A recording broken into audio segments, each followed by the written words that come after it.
to Liquid Lunch, coming at you live. It's Tuesday, January 21st, 2014. Right, Sandra? It's January 21st. So the 21st, this is not a solstice, right? No. Okay, that was last month. Yeah. Okay. When are we putting the clock ahead? That's what I want to know. Because it's freaking freezing. Yeah.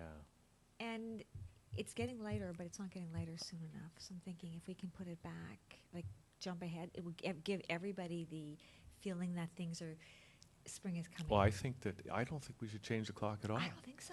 I think we should have the clock permanently on daylight savings time. I don't know why we change it. Well, we actually changed the date as to when we're doing it, right? Yeah, it's later now than it used to be. And then earlier. we're putting it ahead. Yeah. So it used to be like we've shaved off like 3 weeks either way, right? Or 2 weeks something either like way. that. So if we can do that, why do we have to change it? Why do we have to change it at all? I don't know. I don't know either. I don't know. In fact, they should change it the other way. They shouldn't change it at all. Yeah, let it be later, lighter in the winter. Later, lighter. That's great. Right? I don't mind getting up in the dark as long as I have it, look forward to getting light, right? Well, and they say that it saves on electricity, right? Because you don't turn the lights on. Yeah, that's what they did in the energy crisis, remember? Do you remember the energy crisis? No. Okay. You don't. I don't. But anyway, I think it's going to be probably this year. By the end of next year, they're going to say, we're not changing it anymore. Well, we should go to metric time anyway, Sandra. Well, yeah, I know. You talked about 10 months, right? 10 months in a year. And how many days in a month? 100. 100 days in a month. Well, 10 days in a week. And 10 weeks in a month. 10, no. And then 10 months in a year. See, it's all metric. So then we'd stay younger longer. Oh, yeah. Yeah, you'd be like maybe a third of the age that you are now. Okay, every so you'd female is going to vote for that. So you know what? If you want to go for mayor, that's all you have to do. That's your campaign. There's other advantages, Sandra. Okay, what? Well, New Year's isn't always in the middle of the winter, for one thing. So you can go down to Nathan Phillips Square, celebrate, and not freeze your you-know-whats off. Yeah, that's always a real killer, right? Yeah. That's always a real. Now, there are some issues, though, if we're going to do this, okay, Sandra. We have to, 10 months, we have to get rid of 2 months. Which 2 months would you get rid of? The coldest ones. The coldest months of the year. Can we do that? Well, February for sure, because it's already messed up. But it's the shortest month. Yeah. So get it rid really of makes February. Sense. Okay. Right? Okay. Because who needs that month where you're like a little bit short of the paycheck that you need to pay the rent? But also, let's get rid of January because. Okay, January and February. Awesome. Because we already have 2 J months as it is. Okay. That would just be confusing. Plus December is based on the Latin dec, which means 10. November means 9. October means 8. So those months will actually make sense now. Oh. Right? I didn't know. You know so much. Okay, Hugh, you really need to run for mayor, and that's the campaign you run on. And if you just tell women, look, you're not going to age, you're in. As long as there's more women in Toronto than men, you're in. Now, there are some other things we have to consider, Sandra. Like we what? have to add What? 3 days to the week, right? Because we only have 7 now. We're going to need 3 more. Yeah, but they're non-working days. Well, that's an interesting point. So how long is the weekend going to be in a 10-day week? 5 days. Right? Well, see, I think if you do that, you're going to have. I think you got to go with the 6-day. The 6-day week, because some people work 6 days now. Don't put that, Hugh. Don't put that on your. But we'll advocate for the 5-day work week. Okay, that's good. That's good. All over again. But in a 10-day, 10-day 5 work. days on, 5 days off. Oh my God! Right? We'll solve the unemployment problem, and it'll be easier to figure time out because and you know it'll what? be You metric. know, and then you're only paying rent 10 times a year, or mortgage 10 times a year instead of 12 times a year. Right? Yeah, we'll be paying way less per I month know. because we'll get 100 days for the same amount of rent. I'm liking this idea. Oh my God, It may we're even coming up solve with the- a whole political campaign right here. Anybody who's on board, give us a call. Email hugh@thatchannel.com. Okay. All right. So do you want to get busy on the show? Yes. Okay. Ask them what they think of this idea. What? They probably love this idea. It's a good idea. It's a great I idea. mean, come on, we already went with metric for the other stuff. Why not the time system? Absolutely, Okay. absolutely. Yeah. So who do we have? Well, we have Mark Littman and Justin Phillips coming on the show from Code for Armor, which is a new kind of medical bracelet. We're going to find out all about that. Oh, code for wow, that's interesting. And we have Peter Henry, the founder and managing partner of Growth Logic. Growth logic. Growth Logic. Sounds. If you want to grow logical. your company, it's logical that you should have some logic involved. Yes. Also, Steve Stoyanovich will be here, who's got a screenwriting project, web Wow, project. I'm really impressed how you said that name. Is that how you Steve pronounce it? I'm just thinking it's like, It looks like it's- every letter in the it's like- alphabet, isn't that? it's like, well, because I know Jay Stoyan, right? Used to do the show. Right, right. It's Steve Stoyanovich. It's just like Stoyan with the Ovanovich added to it, Okay. right? So that's wow, pretty easy, very good. right? Come on, you're Kazakos. Come on. Okay, I know, but my last name is short compared to Greek names. It's not Chrysakalopoulos. I know. Like George. Yeah. All Hey. right. Well, there we go. Oh, So- okay. Also, Tracy German, artist Tracy German will And a be here filmmaker. on the show. She's a filmmaker. She is a filmmaker. Yeah. Is she going to be talking about artistry or her film? Oh, you know what? That's probably Ernest. Want to say hi to Ernest. Ernest, hi. Okay, hang up now. We can't talk because we're doing the show, but hi, Hi, Ernest. Ernest. Who's probably calling from Ottawa. Well, okay. he's probably calling from a deep freeze. Well, it's cold all over. Yeah, yeah. Okay, so let's get busy. Actually, Mark, we got that video that you sent. You want to show that first, and then we'll get you guys on? Okay, so we won't play it right now. Instead, we'll just play. Let's see. They got mosquito robots now. The army. Let's watch that. That's video number 6. Do they bite? We're gonna. They collect your DNA. Ooh. So they do. They bite, but instead of giving you stuff, they take stuff. So here's this, and we're gonna come back with Mark Littman and Justin Phillips right after this.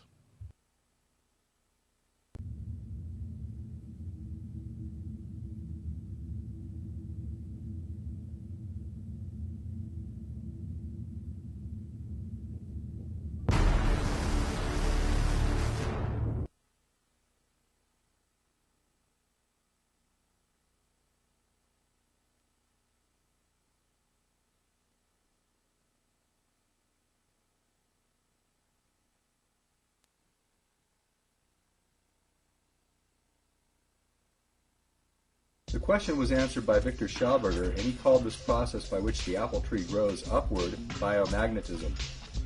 Magnetism moves upward in opposition to the inward and floating electric light from our sun and carries with it all growth of vegetation towards the sun.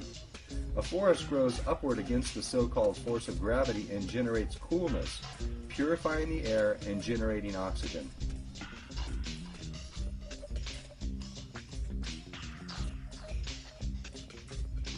Mankind's machines move upward with loud explosion-based technologies that heat, pollute, and destroy to do the same kind of work which nature does with silence, coolness, and purifying regeneration. Schauberger designed implosion turbines which copied the motions of nature and produced unlimited, clean, free energy for the benefit of all mankind. Walter Russell was in agreement with Schauberger's understanding relating to the ubiquitous vortices found throughout nature. Russell also invented free energy technology, which was given to NORAD for the defense of this country, and was later classified and hidden from public knowledge under the guise of national security. Callum Coates has authored many books revealing the world-saving discoveries and inventions created by Victor Schauberger, the naturalist, who studied nature instead of academic theories which he knew to be false. Schauberger and Russell both disagreed with the direction science was taking, which they both foresaw would cause much death, inequality, destruction, war, and pollution around the world. This false science has served to enslave mankind into buying fuels sold at high costs, fighting wars to steal those fuels from weaker countries, and paying interest to the international banking elite who finance all of the murder and mayhem of the military-industrial complex, whose interest is competitive and profit-motivated instead of the cooperative preservation of human life and freedom. Nature's clean engine processes are non-polluting. If man's science was correctly based on the wholeness principle of the two-way motion of nature's ways and processes, then our inventions would not pollute either. Man has exploited the effects of explosion and has disregarded the cause of implosion, for which he could begin to clean up his environment and replace the combustion exploding fuels currently being used. This conversion to clean energy would create new industries and give all men power. The issues of war and greed would dissolve with the release of these new technologies. This reasoning through clarity, when understood fully, will help serve to rewrite and re-theorize many of the grave misconceptions around scientific understanding that keeps reinventing pollution-making machines.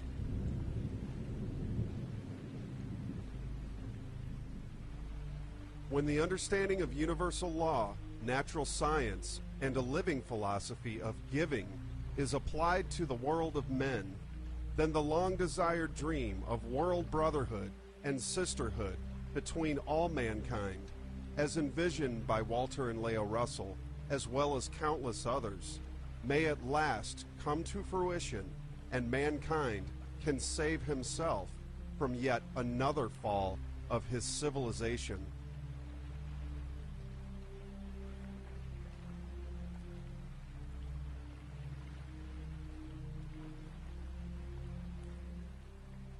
Okay, welcome back to the Back show. with a bang. Yeah, and we are joined here at the table by Mark Littman and Justin Phillips of Code for Armor. And Mark, it's been a while since you've been on the show, right? Yeah, it's been a long couple of years, I think, now. I was back doing some other things in the past, and now back with a brand new company, brand new innovation, and yeah, it's great to be here again. Okay, now I know you sent me sent us some video, but I wanted to wait till the right moment for us to look at it a little bit. So where do we start? Should we talk about well, you've got Justin here. Like, are you guys working together on this project? Yeah, Justin's the CEO of our company, of Code for Armor, and I'm also involved in it. I invented the product that you're about to see and learn about, and Justin can tell you a little bit more about how it's going.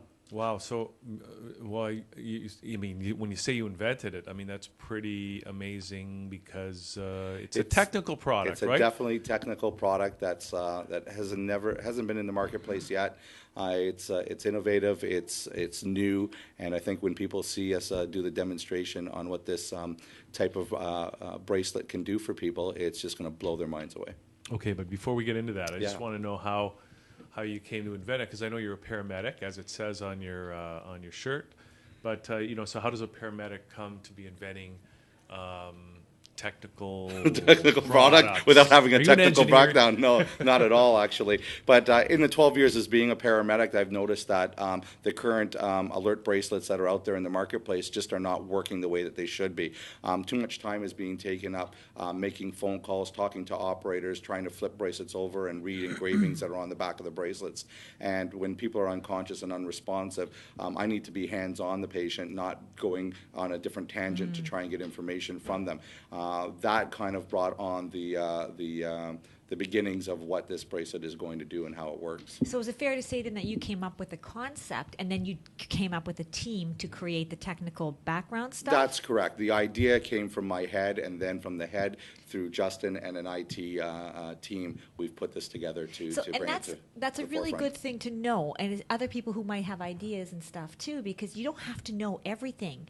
You just have to know how to get to people who do know everything. That can help you bring it to the next stage. Right? Yeah. Absolutely, absolutely. I think the key is that it's the passion. The best products are built from passionate people that are passionate about what they do, and they find a need in the market and they look to fulfill that need. And Mark found an incredible need when he came to me with this idea. I was completely blown away by it, and we put the right team together to actually make it happen, and the response thus far has been quite overwhelming, actually. You know, I think there's another point here besides the passion to develop something, but it's also, I mean, you work in the field, Mark, and you're out there, and you, from your experience, know where the shortcomings are. It's one thing for some product designer to be saying that there's a need for a market, but it's another for a person who's actually working in the field to see the need, to experience the need every day on the job. Well, you're on the front line. Yeah, and I agree 100%, and Yeah.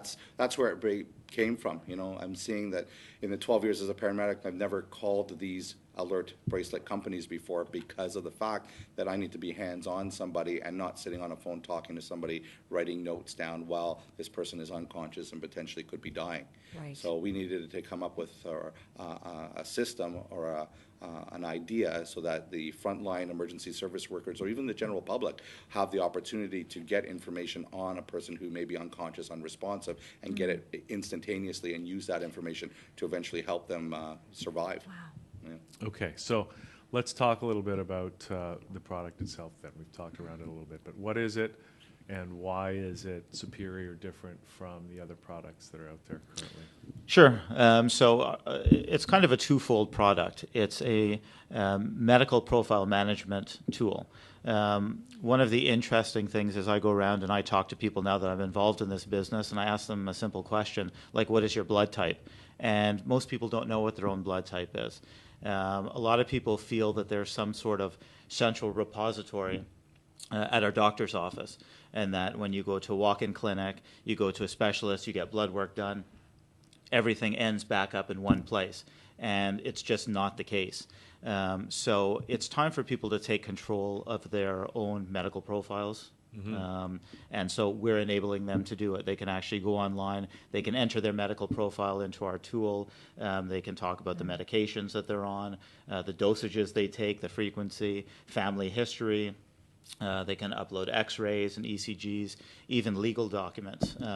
So are you saying then that the onus is on the person to put the Yes. information? So it's not the medical community who puts it in, so you put it in yourself? That's correct. Yeah, the nice thing Okay. about that is that, as Justin was saying, you own the information. It's your destiny. It's yeah. your life. You know, people spend $25 a month on a home alarm system, and what are the chances that you're actually going to get robbed? And if you get robbed, what are the chances that you're actually going to get hurt? Yet you don't know your own blood type. So we need to take care of ourselves. And so that's one piece of the tool. But then we have another piece of the tool, which is the alert. And the alert is like nothing that you've ever seen before. And we'd like to show you a demo. We have a video to show you. It's just over 30 seconds, and I can set it up a bit. This one is based on a child with a peanut allergy, and the child is having lunch at a friend's house, and nobody knows that he has a peanut allergy, and he's just wiped his mouth with his friend's napkin, who was eating peanut butter, and had peanut butter on their napkin. So I hate when that I hate when that happens. it can happen to any of us. So this video will show how it works, and then we can actually do a live demo in here. So if we Okay. want to Wow. go ahead and roll that Okay. clip, we'll Okay. Yeah, we got it. good to Immediately go, sees a and we'll code do that. for armor band on Nicholas's wrist. With the touch of any NFC-enabled smartphone or tablet, the paramedic will connect to the service within 2 seconds. Code for armor has been activated. Please stand by. My name is Nicholas Smith and I am 11 years old. I am very allergic to peanuts. With time running out, this situation could have turned into everyone's worst nightmare. With Code for Armor, the paramedic was able to get key information on Nicholas's life-threatening medical condition, act quickly, and save Nicholas's life.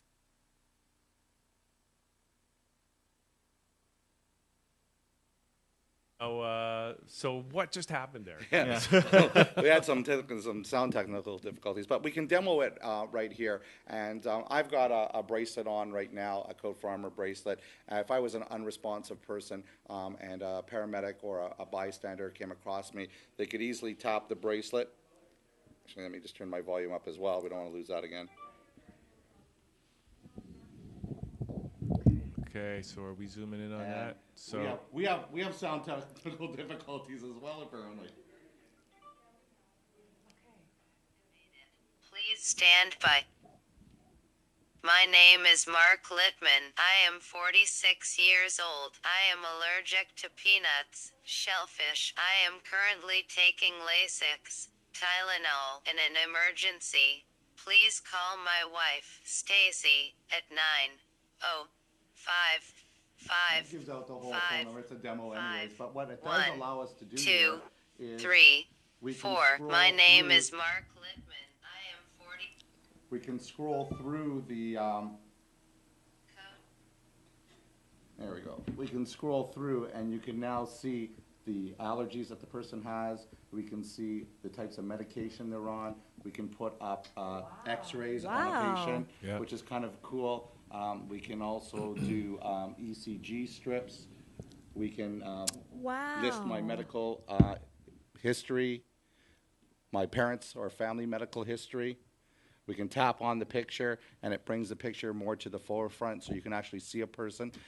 So this allows us now to put any type of information on a patient, on a person, and be able to get that instantaneously when the bracelet is touched to a phone. Okay, so you basically, you as a paramedic then, or any kind of practitioner would be able to tap your cell phone. You'd need an application, I assume. Yeah, the way it works is there is an app available, and the app will need to be downloaded. For those people that don't have the app currently on their phone, what they can do as soon as they touch the bracelet, it'll automatically send them to the app store, or they'll be able to download the app in about 5 seconds, and now it's on your phone and it's available to be used. Okay. Now, do you have this for Androids as well? This setup right now is on the Android platform, and Justin knows a Okay. little bit more about the technical stuff. I'm the medical, Okay. so I'm going to pass that question more to him and let him. Oh, look at that! People are already calling in. They want the bracelet. Love it. So right now it's available on the Android platform, and that's the first platform that we're developing for. And then we plan to put it on the Microsoft platform, BlackBerry, any device that has NFC. Apple still hasn't jumped into the fray with NFC, but we're hoping that they're feeling the pressure from everybody else using it. Sorry, what's NFC? Yeah. NFC is near-field communication. So Oh, right. essentially on the phone itself, there's a reader built into the phone. It comes native with almost every new phone that's sold now, with the exception of the Apple devices. And it enables you to do all sorts of different things. So I just read that Tim Hortons is implementing NFC in all of their stores. So when you go there and you want to purchase your coffee, you just touch your phone to the reader, and it will automatically charge it to your. Which makes sense. So Apple, although they sometimes don't do the right thing, maybe they will. Well, from what I understand, they're endorsing it, but they're just waiting. So I think if the market adopts it, and all of our research suggests that this is the technology to go with. Google is backing it, Samsung's backing it. So a lot of the key large players are backing it. 1 out of 3 phones has it now. 400 million phones sold with this feature native in it in 2013. So we believe that it's the right technology, and you don't pay anything extra for it. You just buy the phone, and I think there's a lot of people out there that have it that don't even realize they have it. Yeah, for sure. Wow. So you're telling me that it's almost like a debit card then with that kind of technology. With I know it's a little off topic, but when you can actually Yes. pay with it, so okay, That's exactly so what it it has is. access to your bank account, has Correct. access to your medical records. Well, no, if you this does allow- not have access to bank accounts. Not code for armor, No. but the payment No, system. that NFC technology. Yes. Allows for that. Okay. Yeah. So Well, the far- NFC technology is just the ability to be able to scan an NFC chip. okay. So that's what the technology is. Now, based on the application you're using on the phone, you give it the could be for permission. banking. In our case, it's being used in the medical field. Wow. So just to clarify. And the bracelets come in all different shapes and colors. We've got 2 different kinds on now. Silicone. We're going to be moving forward to more jewelry specific type products that have the NFC chip built right into the metal type jewelry. Women have been saying to us, that's not something I'm going to wear, but there's going to be an option that they can purchase a product, a bracelet that's more conducive to their. So there's needs. 2 components that are needed. So you need the bracelet and you need the phone. Correct. Okay. So if that child, okay, he would have to tell you where his phone is. No, it has No, nothing to do with. Go ahead, It's you can answer. so So essentially, it could be your phone. So anybody can scan the bracelet. If you have an NFC I phone, could take my so if phone. you have an NFC phone, enabled phone, you can scan the bracelet. So if you come upon somebody who is down and you notice that they have the band on, you can scan it. But an emergency services worker, paramedics, police, fire, we will be working with them now to make sure that they have the technology to be able to scan the bracelets. But if they happen to be in a situation where they don't have one of these devices, they can say in the crowd when they see the bracelets in the early days, does anybody here have an NFC phone? Scan the bracelet, get the information. Okay. So the app itself is free, and you don't have to buy the product to download the app. The entire package will be ready late spring, early summer this year. But once that app is out there, anybody will be able to download it, whether you have the product or not. And of course, if you do get the product, one of your instructions will be to go and download the app so that you have it on your phone. Okay, now it seems to me, obviously, if everybody who needed, or everybody who needs a medical bracelet had one of these, had a Code for Armor bracelet, then that would be great for you paramedic guys and other people in the for everybody profession. and anyone that's in the emergency services system. I mean, currently there's nothing out there that does that allows us to get information quickly on a person. And one of the scenarios that we talk about is that you don't necessarily have to have a medical condition to be using our bracelet. If God forbid you were in a car accident and you were unconscious, if you had a Code for Armor bracelet, when police, ambulance, or fire show up on scene, they could use their phones to scan your bracelet. And now I know that you're Hugh and you're not John Doe. Yeah. Which is a huge thing for us, because when people are unconscious, or we call them by their first name, there's almost a subconscious reading of the fact that you're being called by your name, not "Hey, you," which can lead to a quicker recovery. Yes, So absolutely. I was just going to say, I think the other thing is that this isn't like the alert type bracelets that are on the market right now, which are targeted at people that have life-threatening or life-altering conditions. This is a product because it's a medical profile management tool with an alert feature. This is a product for everybody. So we did a seminar last night, for example. 90% of the people pre-ordered the product and purchased it for their entire family. The mother, the father, and the children. So the response was amazing. Everybody can benefit. And like an alert type bracelet where you hope that you never have to use it, because if you are using it, there's a big emergency, something's happened. Ours we hope you use regularly. Not the alert feature, but that every time you go to the doctor, you're able to update your own medical profile and manage that yourself. So, and speaking of that, how do you do that? So let's say I have one, I've gone to the doctor, and I'm updating it. Is it on my computer? Yes, it's all web-based, so you access it, any internet Okay. connection, any browser, you'll be able to access your file and make those changes. And eventually, one of the things that we're very strong on is innovation.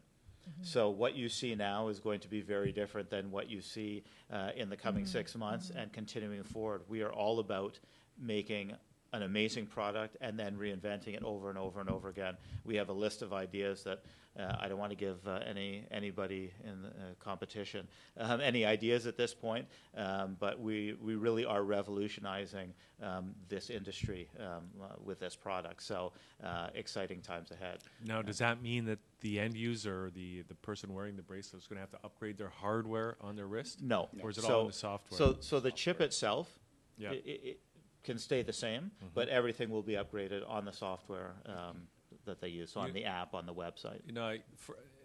So first of all, I think it's great. I think everybody does need to take responsibility for their own health, and this is, kind of one of the underlying concepts of this product, which is, I think, really necessary, actually. And I'm actually seeing some other applications of the software. I don't know if you've thought about this, but I'm dealing with my dad who's getting older. And for example, I know a lot of times, sometimes people see multiple doctors. The doctors are prescribing all kinds of different medication. And sometimes they don't check. The doctors don't check to see if there's any, what do you call that? Contraindications. Thank you. In fact, just ask Mark. He'll tell you a great example. Yeah. My mother-in-law, she was prescribed one medication from one doctor and another medication from another doctor, and they're not communicating to each other, and she has no idea whether they're contraindicated or not. She ended up taking both medications as prescribed, and her body had an allergic reaction to the product. Right. So that is definitely a key thing with this profile, is that we in the future will be able to potentially, when people pluck in their own medications that they're taking, that Code for Armor can send them up a little warning saying flag, you may have contraindication to the last medication or anything that's still in your file. Which is a huge. great I thing. can see how this would be really helpful to pharmacists as well. Pharmacists would really benefit from something like this, because they're, especially if you're going to a Shoppers Drug Mart over here, and then you go to another, a Pharma Plus over somewhere else, and so they may ask you, you're taking other medications and that kind of thing, because it's very important that they give you their, And if the person doesn't remember the medicines that they're on, or or why they're taking the medications, they can say, you know what, give me 1 second, and they tap their own bracelet, and now here they can hand their phone to the pharmacist, and they can scroll through and get the really information helping them that's do their working. job. Yeah, or the absolutely. pharmacist can scan tap it the bracelet themselves. with their own scanner and see what you're taking. Yeah. I mean, who can remember those names anyway? Yeah, They're exactly. That's the OxyContin. Yeah. Some of those names are pretty long and hard to remember. Well, so. we're having a hard time with contraindication, or There whatever we that is. Yeah.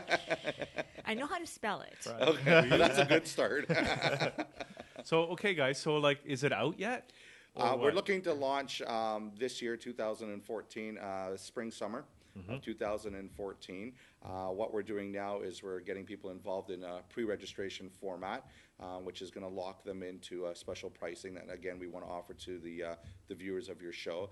They can go onto our website, www.armor.com/reg. And how do you spell armor? ARMOUR.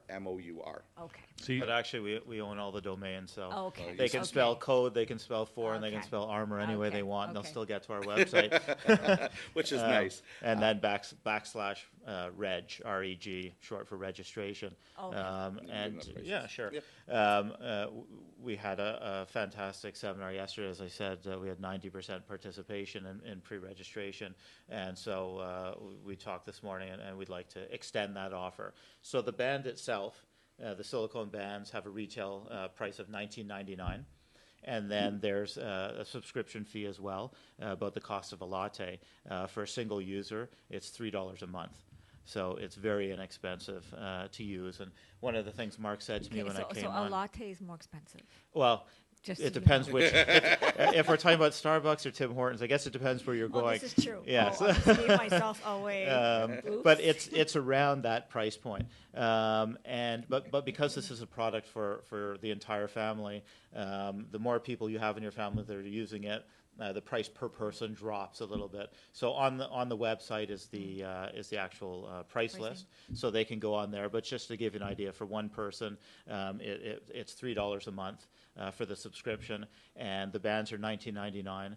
But if they want to pre-register for this, Mark and I will give you the band for free. Awesome. So essentially, there's no barrier to entry. It's your $3 a month, or if you have multiple people, I think Wow, even if it's that's 5 people in amazing. the family, it's $13.50 or $13. Wow. It's pretty inexpensive to do this. Even with that many people, it's still less than the cost of your home alarm system Wow, that's to amazing. protect the entire And family. the other so. thing I wanted to ask was traveling. Yes. Good question. Yeah. Very good. So does this have international Well, capabilities? it will or- eventually. We're slowly building out the ecosystem, starting with Ontario, and then across Canada, and then into the U.S. and European overseas markets. Okay. The next generation of the product will potentially be able to give information in the foreign language that you may be going to. So because it's internet based, you can set that up prior to going, Right. or while you're there. Because that would be so helpful. Yeah. Yeah. I mean, you Well- don't necessarily need to know the language, No. but when the medics and the doctors come on and they tap the bracelet, they're speaking, the phone will now speak in their language for them. And you could even say, I don't speak this language. I would need a translator who speaks English. Yeah. You could even do that, so that they would know how to communicate with you as well, right? Absolutely. There's a great company here in Toronto that we're working with called Clay Tablet Technologies, and they sort of are the bridge between the translator and the actual application. So, these guys can help us do that translation into multiple languages. So that's pretty cool. Kincora Solutions in Newmarket or Aurora is also helping us with the security, because security is a big piece of this. So when you enter your information into the device, your medical profile, you will be given the choice of choosing private information or public information. So if you want your information to be confidential and only accessible by somebody like Mark, then you would tick confidential. If you want it to be read when something happens to you, then you can do it as public information. You can set up your own script to say, this is what I want it to say, or you can allow the tool to do the script for you, and that is, it will take all of the things that you've said are public, and it will make its own script based on those and put that into the tool. So what we heard, that sample, that was a public... That would have been That's for a this. public. For this would have been a public. Setup, And yeah. that's something that's generic. That's not a personal one. No, that is personal, that was- and it's customized to the person. Okay. But you may not want to tell somebody that you have some type of a health issue or VD. Well, there you go. That's something you may not want to make public, but definitely your doctor needs to know if that's the case. Yeah. So your doctor or a nurse or a paramedic or fire, they will have their own further access code Okay. and be able to get to that information. Okay, wow, you guys have to think of everything. Well, we We have. do. This has been in the works now for 3 years. That was my next question. yeah. How long have you been Yeah. planning? Well, it's I've even been- longer. It's 2009. So Yeah, it's 2009. Yeah. So no wonder you're Since so excited. since, My yeah, goodness. It's come to a front where we're ready to bring it to the marketplace. Okay, so who should get in touch with you guys now? We got the website, but who should go there and who should get in touch at this point right now? So essentially, it's everybody. So if people want to register, they have the www.codeforarmor.com/reg, and they can pre-register, and we will notify them via email. When you pre-register, I should also say that there's no obligation. We're not forcing anybody to buy this. From the indications we have, people want to buy this because they see the value in it. So if you pre-register today to get that great price, and you decide you don't want it when we contact you, don't buy it. That's fine. So you can change your mind. You can change your mind, but this locks in the price. Also, the subscription fee is an introductory price. We anticipate it will probably go up by a couple of bucks per section to be more in line with other things that are out there, because the value we provide is much greater than any tool that's out there right now. So there's that as well. They can come to the website and they can read more about it. They can also email us at protectus@codeforarmor.com. Protect me. Protect me at codeforarmor.com. Okay. I'm always thinking Of us. of us. It's an us thing. Okay. But now I'm going to be selfish. Just protect me at codeforarmor.com. So I have another question. You guys are thinking of everything. Can you actually change the weather? You know what? I really wish I could. I'd just like to put a plus in front of today's temperature and maybe make it plus 21 instead of minus. Because you're going to see every single person in Canada will have this by tomorrow. Yeah. Oh, I'd like to hope so. So again, the bracelet, like we said before, is free when you register, and then it's just the monthly subscription fee. And if they go online, they'll be able to see what those different monthly subscription fees will be based on the amount of bracelets that they're ordering. Okay. All right, guys. Great to hear about this Yeah. product. Yeah, thank Best you of so luck much with for it. allowing us to be here. And Maybe we can have you on next. I have a feeling you guys are going to keep up. Like, technology is changing so fast. So things are probably going to happen. We'd like to keep up with the next generation of what's going on. Well, I can tell you with every new version, there's going to be a lot to tell you about based on the list of new features we plan to add. So definitely, it will be exciting each time. Yeah, I'm sure. Wow. Okay. All right, guys. Thanks a lot for coming. Thank in. Thanks you. for Good having luck, us. guys. Great to be here. Okay. So we're going to take a little break. And Do you know your blood What? type? you know, it's funny that you mentioned that, because I was just thinking about blood types this morning. Were you really? Yeah, I was. I RH think- negative, RH positive. I think it's red. How do you spell that? Non-medical. No, alien. Yeah, green. Yeah, that's green. Okay, well, we're going to take a little break now, play a video, and we're going to come back with Peter Henry from Growth Logic as Liquid Lunch continues. We'll be right back. Wow.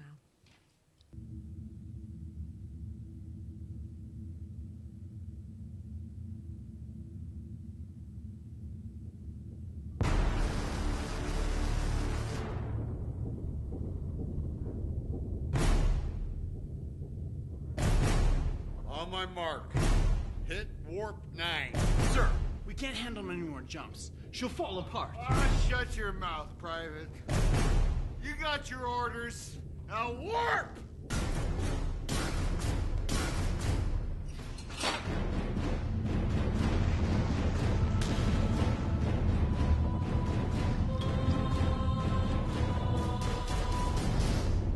Danger. Captain, we have multiple enemy contacts. Captain, their weapons are hot. Action stations. Prepare for impact. They're all around us. I count 4. Oh, no, 5 enemy frigates. Sir, they're not firing. Sir, I'm receiving an incoming transmission. Let's see it on the holoscreen. Let's see what kind of mess we warped into.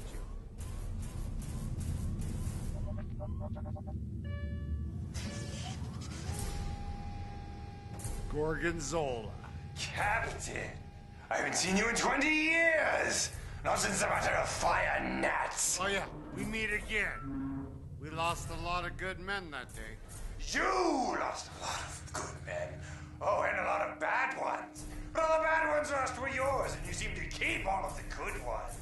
Translation? You stepped into the wrong part of the galaxy, Captain. Phaser Brain. I should have killed you back on Trakian 47. Ooh, but you couldn't. Oh, killed me back on Trakian 47. You know why? Why? Because a space I should have a mother that never taught you to be a real space pilot. I have more medals than you. And the Battle of Zornax proves otherwise, Space Hall. Ensign, Yes, sir. Sir? turn off the windshield. I'm gonna blow you out of the stars. Today is the day that you die. There's no day in space, idiot. Sir, their weapons are spooling up. Shields at maximum. We have incoming. Brace for impact.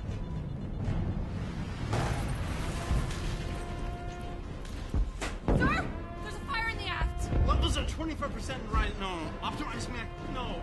Maximizing ion shoot faster. We've got alerts all along the grid tree. Our weapons are hot. Fire everything. Fire! Our engines are failing. Shields are 20. No. Shields are at 10%. We can't take much more of this. Sir, they stopped firing. Sir, I need to report an anomaly. The engines have sustained no damage, but they're offline. But that can only be done from the inside. Captain, I have something to report. The beef. Report. I'm betraying you. I'm in league with the Baltars. How could you? You spineless coward! I'm taking command of the vessel. Your captainity ends now. The beef!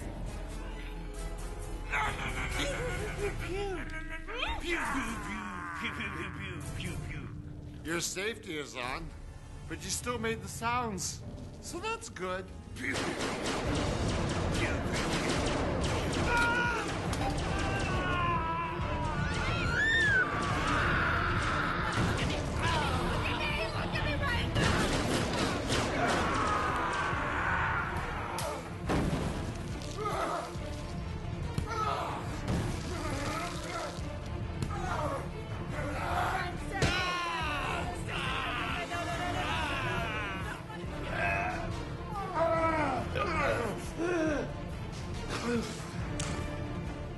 Private Ryan, put him in the brig. I'm trying to save him.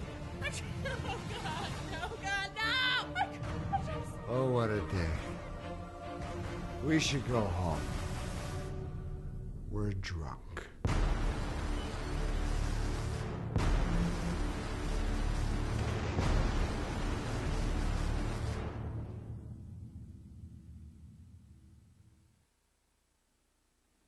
And we're back here on the show, and we're here with Peter Henry from Growth Logic.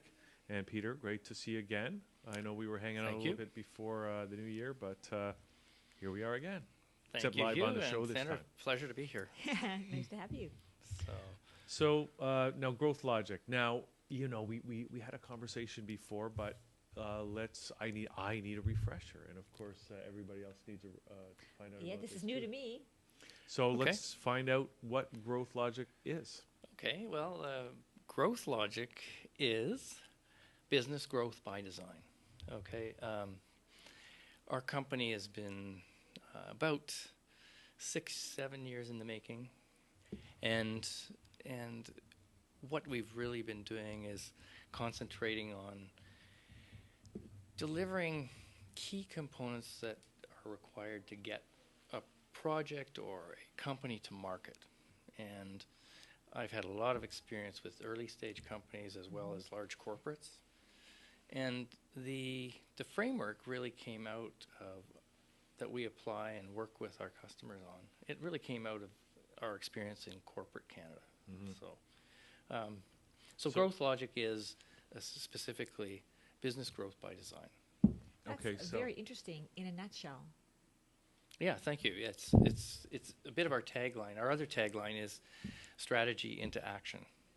So what we can do with any organization effectively is take a large, the vision and that strategy, and sublimate that down using our online tool sets and create action that gets these companies from A to B. Goals, get you through your goals. So, that's the foremost, and we have consultants, we have a knowledge base, and we also have a portal.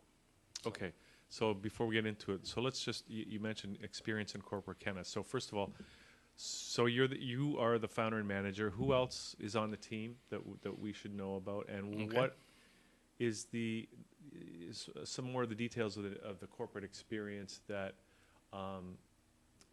that tells me a little bit about what it is that you're trying to do and how you can help people to take strategy to action.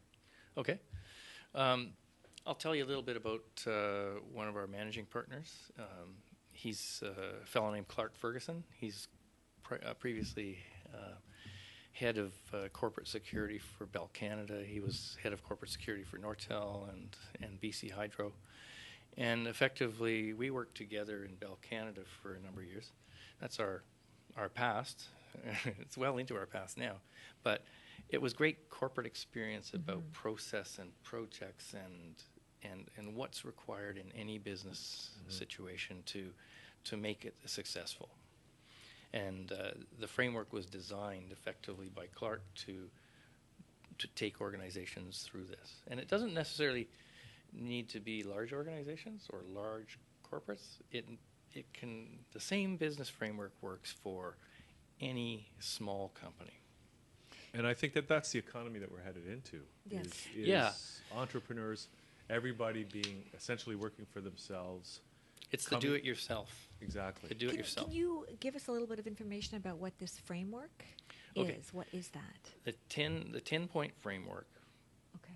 gives us a way to take our customers through in a step-by-step process and effectively using our tool sets.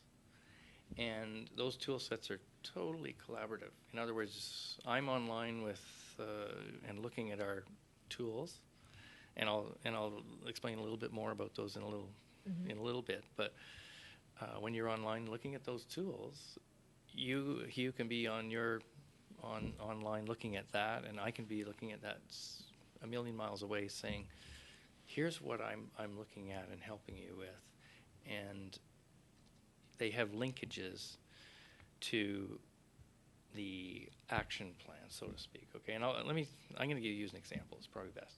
Okay. So we've got a retailer out of London. We have another company that's a safety video company out of Vancouver. We're working with another information distribution company in Toronto, and effectively we're able to set up all the projects and have those project elements link right to task management that shoots it out by email to each one of the participants in the organization and puts it right into their calendar. And so you get from, here's the big picture up here, and we're going to get you down to the task that gets you over here to your goal. So that's what makes up this framework. The framework is actually 10 specific areas, and we've broken it down into 3 elements so that it's understandable. And that's okay, let me, one of the reasons I did this, and Clark did this with me, was to bring a little simplicity to business and take the worry away. Okay. I don't know, everybody who's run a business before knows that, you know, you go to bed at night and you're worrying about, did I do this? Did I do this? Did I call the accountant? Did I call the lawyer? Did I do the, you know, oh boy, am I in compliance with this or that in the food industry perhaps, or whatever. When we create the framework actually allows us to manage all of those elements very easily and put them into one place for you, and you can very easily see in a dashboard format where you have your strengths and weaknesses. So you can literally get up in the morning, click on the interface, and see marketing, finance, sales, governance, project management, operations. It almost sounds like WordPress for business, almost. Effectively, that's what we're doing. We're giving everybody a simple interface, and there's a lot that works in the background. So, you know, the background of that is that, you know, there's 3 areas. The 3 areas are what we call business architecture elements. That includes product, marketing, and customers. So, and we find that a lot of companies are pretty good at that. They know what their marketing plans are. They pretty much know their product. We use, you know, we apply things like continuous improvement on the product development side. And on the customer side, they may know their customer really well, and if they're involved in social media marketing and that kind of thing, they tend to know them better than most. So we're looking at, that's business architecture elements. The second area, and let me finish the 3. So the business architecture elements, then we have the second area, which is critical business drivers, and the third area is performance management systems. So when you take a look at the 3 categories, there's elements within each one of them. So strategy and planning, people, reporting and governance, and there's one I'm missing. What's that? Finance. It's one that some people actually have a mental block about, right? Finance. Oh my gosh, you know. And then the third area is project management. It's risk management, and that's the one that can bite you. You know, that can be the F word for your company, fatal. That's not the F word I was thinking, but okay. Which one were you thinking of, Sandra? Friendly. So when you miss something in risk management, like your insurance or your taxes or your security of your internet data, you could be in pretty freaked dire. Out. That would be it. Freaked out. Okay. Yeah, F for freaked out. I agree. Yeah, that's the first reaction. Okay, Peter. So wait, I just want to get clarity about. So who are the people, the target people that would benefit from using GrowthLogic? Any company that is starting a new project, any company that is an early stage company, and perhaps they have new investors, they have or they're in an incubator. We have a way for our dashboard to display to the incubator or the investor a very quick view of that company to say, hey, there's a green, there's a red, and there's a yellow. I'm going to not worry about the green because everything's going well in marketing. but there's a yellow in finance. I better go talk to the finance guy. And something's red in products. So we've had maybe somebody didn't get a shipment, or there's a project problem, right? We've got to talk to the people in product and see what's going on. Okay, so so really anybody that's in early stages, or maybe they haven't even started yet, but this might be a great way for them to organize their whole business, right? It's an excellent way to organize your business, like right from the get-go. You know, and it sounds to me like it's actually a really good way to learn about how to run a business. You don't have to be all that technical or that smart in running a business to be able to run this program, right? That's exactly right. We've done everything online, and I have to mention the one thing is a lot of companies who have done something like what we've done, they don't really have the easy use, logical framework that we have. Right. But what they do is they try to get you into a software package or platform, and you're stuck in their platform. Right. Like you're in there. Yeah. And once you've got all your data in there, it's kind of hard to get away from that, right? And the one thing that's fabulous about our day and age right now is we've got software as a service, and we're looking at companies that offer the best in monitoring and service packages for everything within our framework, within our portal. Okay. So when you go into the portal, you click on something, sees your project management. You click on something else that would give you all of your finance information. You click on something else that is a whole file set. And a lot of this is just about communication. You know, you guys know the communication business better than I do. But if you don't continually reinforce with people what's the next step, it's... Well, and the better you have this project laid out with everybody, the better it is also if you have to go away or if you're taken away for an emergency, everything is there so somebody else can easily take it over, Exactly. correct? Exactly right. That's again what I would put into the risk management area as business continuity. You have a business continuity plan sitting right in front of you. Yeah. Because everything's at your fingertips. It's not all kept up here not in all your kept up here. head. And it's like, oh my God, if this person's sick because they're overworked, especially when you have a small business, because you tend to be wearing so many hats and you end up being exhausted. And so everything is here and then you're stuck if that person is out of commission Leaves for a bit. yeah. And the nice part about, too, the tools that we have, and I'll give you an idea, is the project management tools, when you would link to a particular task on a project, all of the associated data is linked right to it. So you're not looking around for stuff. All your data is in one place, and it's easy to find. So, you know, the one thing about this is organization.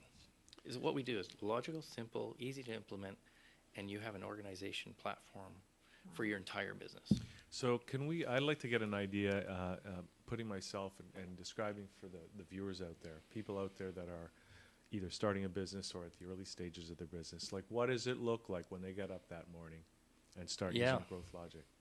Well, when you're part of Growth Logic, it's a lot easier. You have, you know, the worry off your mind because you see everything in the 10 points of the framework and what you need to concentrate on. You have clarity of mind, and clarity of mind makes better decisions. Of course. And better decisions make sustained success. Right. So we have that, you know, the pattern is exactly that. It's simplify, make it easy to find and look at, and it also makes it's very collaborative. All the tool sets are collaborative, so it's easy to delegate. So you can have somebody in charge of each one of the 10 points of the framework within your company if you've got 10 people, or you give everybody a couple of the responsibilities. It's very easy to delegate. Okay, so as the CEO or as one of those 10 other people that I've delegated an aspect to, like, what do I do? Do I log onto the website, sign in, and start filling out forms, or how does it work? So what we're doing right now is you basically fill. If you're going to go to www.growthlogic.biz, we have an assessment form, and we're advancing that shortly. You're going to see a newer version coming out, more like a wizard. We take you through and ask you a number of questions about your business, then we'll contact you. And it's important to understand that there is a one-on-one consultant relationship here too. And it sounds heady for a lot of online companies to say, oh yeah, we're going to have a one-on-one. And that part is the consultant portal, as it will be in the future, basically will be allow you to go and find the expert in each one of the 10 areas. That you got a particular question in legal or finance or marketing or sales, you click on that, you put your visa in for $150 and get experts who've run this stuff through multiple companies and have years of experience. And all of our consultants who are coming on board are seasoned, dedicated, and really passionate about what they do. So that's a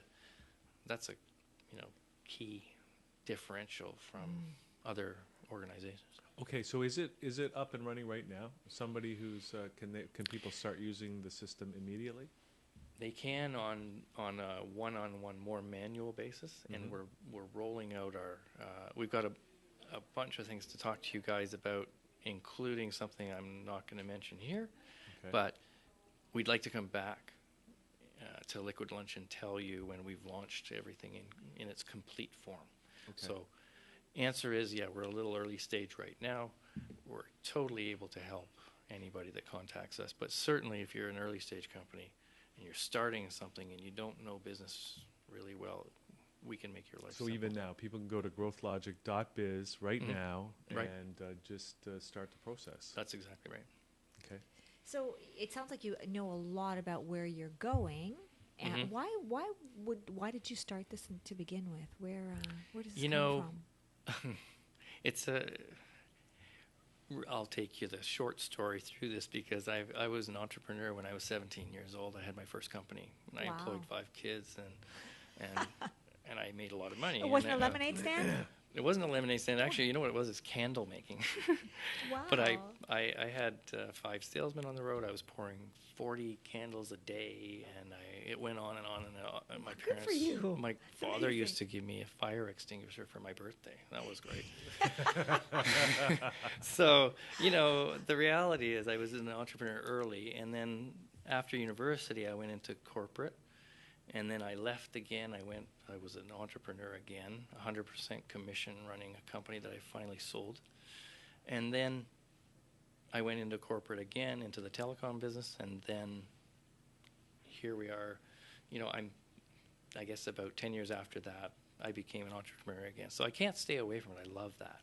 And I think every one of the people in our organization have that entrepreneurial bent to them. So they're excited about helping people. And I think that's part of the culture of Growth Logic, is the passion that we have to help, especially early stage companies, but we're certainly able to help projects in major companies Well, there's clearly a spirit that entrepreneurs have that you don't see with major corporations. It's a very, very different vibe when you are with. That's one of the things I love about doing this show, is that we get to meet so many people who are so passionate about what they do, because they're not caught up in this huge corporation. They actually get to see and communicate with their customers, and there's that whole local, I guess, grassroots kind of feel. That's and there's right. a definitely spirit about that. So I can see why that would be really contagious. It is contagious, and the other part about, to mention our service again, it makes it much easier for those folks to move forward, because again, you're not worried about the next step because it's all in front of you.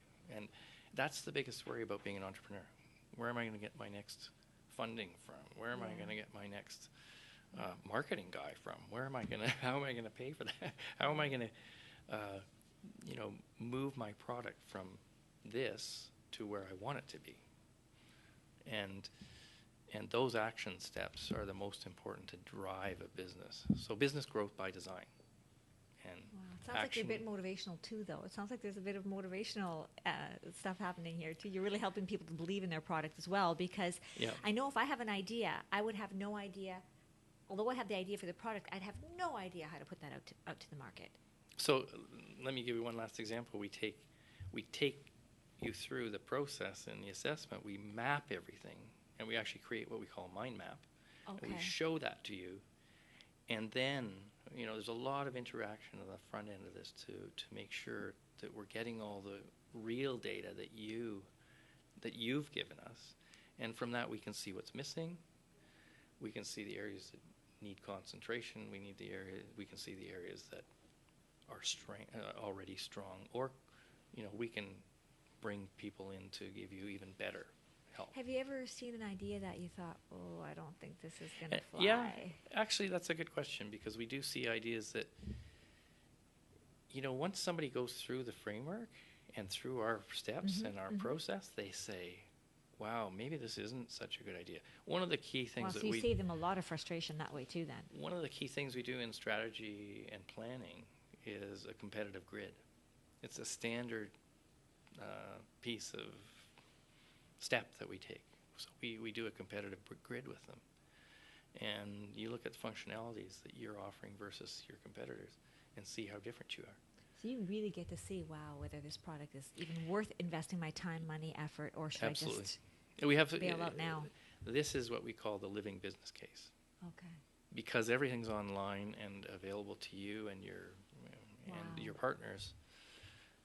That is the living business case. It shows you, instead of pulling up to, I guess you remember the times when, and I don't know if you've been through this, Hugh, in terms of starting that channel, but if you've ever been in front of pitching an investor, that process can be very intimidating.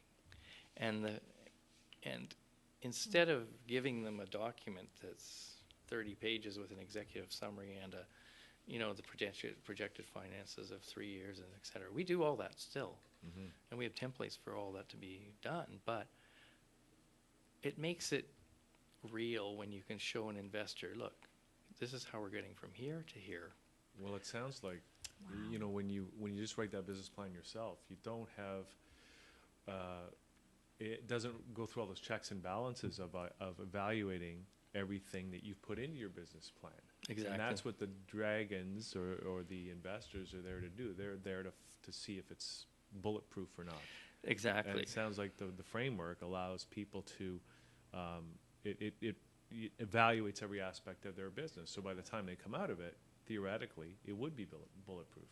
It's as close to bulletproof as you can get, because, and the other part is when an investor sees it and goes, boy, these guys have a project for every aspect of their business. And that's the other one thing I'm going to say about, I talk about project planning. And project planning can be kind of intimidating for a lot of people, but it doesn't have to be. We tried to keep it simple, take the complexity out of projects, so that it's very simple to follow. I mean, project, if you have to go and take a course on Microsoft Project or something, for 10 weeks before you start a project, that's not going to be any good for most people, right? That's no good. You have to, if you can flip something open online that we have, set up your project in 10 minutes, and then start following the tasks and seeing the timeline being, or extending the timeline if you have to a little bit, but adjusting things. Do you help them to help a business to vision 1 year, 3 years? Do you do that? Is there a bit of that? Absolutely. That's usually in strategy and planning. Okay. You know what this sounds like to me? Speaking of dragons, this would be an amazing thing for a lot of those people who go on that show, Dragon's Den. They haven't thought a lot of this stuff out. If they came to you and had all of this planned out, and then they went on to Dragon's Den, they'd probably really secure their chances. Exactly. And I always look at Dragon's Den and think, oh, the good ones that never make it, I'd love to call them and say, come. Isn't that interesting? Let us help you. Because interesting. Yeah. Okay. Anything else we haven't asked you about that we should? You might want to mention. No, the only thing is we're growing quickly. We're excited, and you can find us on Twitter, on Facebook, online at www.growthlogic.biz, and you don't want to talk about LinkedIn. How you're growing. You don't want to talk about that at all. Anything you want to let us know? I'm going to come back to you guys. I want to come back in about 6 months, 4 to 6 months, and show you everything. Wow. The So- truth shall be revealed. It's a bit of a reveal, yeah. We're there helping people right now. So Oh, sounds great. Sounds like what you do is amazing. thank you. Okay, Peter, thanks for doing this. So people can go check it out right now, www.growthlogic.biz. Thank you. Thanks for doing this. Appreciate And it. we look forward to having you back. Yeah, thank you very much. Okay, so let's take a little break, and we're going to come back with our next guest. Boy, the last two have just been so heady. From UFOs Maybe to the ghosts next and ones psychic won't be. We'll find out. UFOs to ghosts and psychic powers, history is riddled with unexplained events. You can turn back now and learn the stuff they don't want you to know.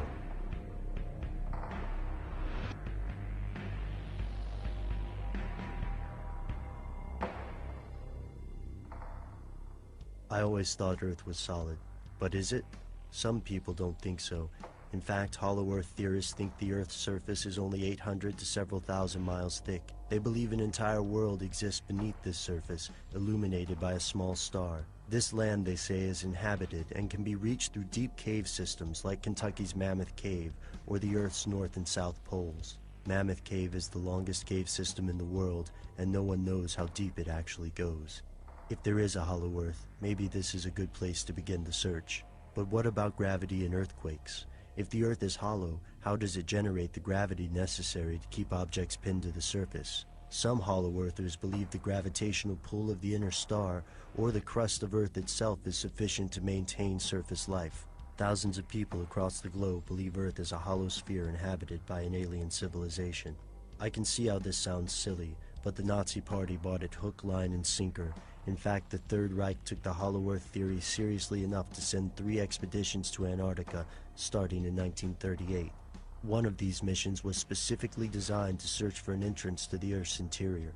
Based on information from Arctic tribes, Tibetan shamans, and the Occult Thule Society, Nazis were convinced the possibility was worth investigating. They declared part of Antarctica Nazi territory and named it New Schwabia. If the Earth did prove to be hollow, the Nazis planned to locate Allied ships by shooting infrared waves through the Earth to England. If the interior of the Earth was, as they believed, both hollow and inhabited, the Nazis planned to contact these inhabitants and gather their support in the war on the surface world.